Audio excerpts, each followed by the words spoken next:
de aduku nulge ajin sulnyo de aduku nulge arum ede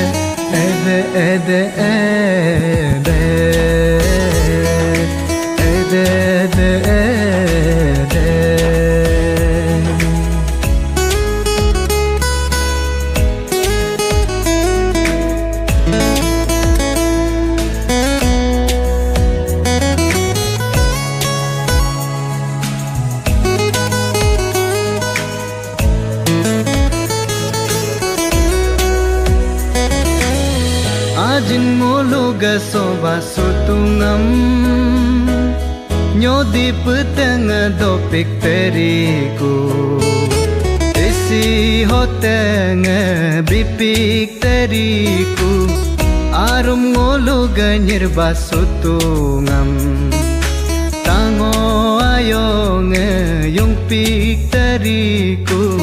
Hau hamara mengpateriku Sulnyo de aduku nulge ajin Sulnyo de aduku nulge arum ede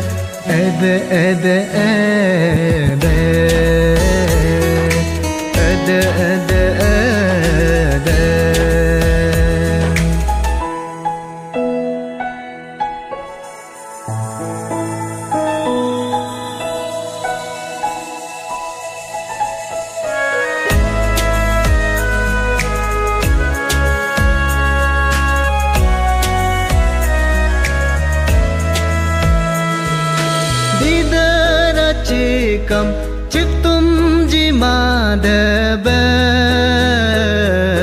Naga ajin ge nyodi botong alo Ayu do nyinyi nula kumlaka Mukpi hapa mam kaktum jima debe Naga arum ge sirap tungalo atu polonyi nula jolaka Sulnyo de aduku nulge ajin Sulnyo de aduku nulge arum ede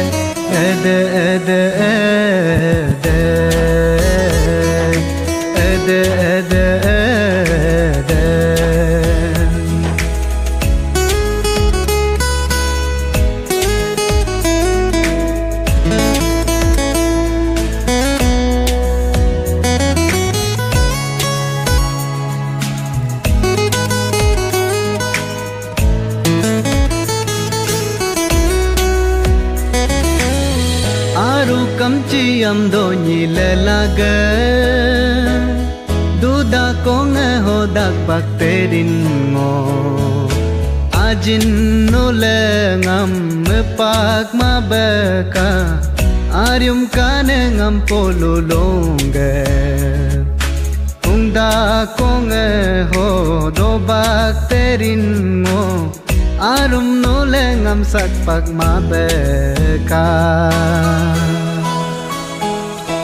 Sulnyo de aduku nulge ajin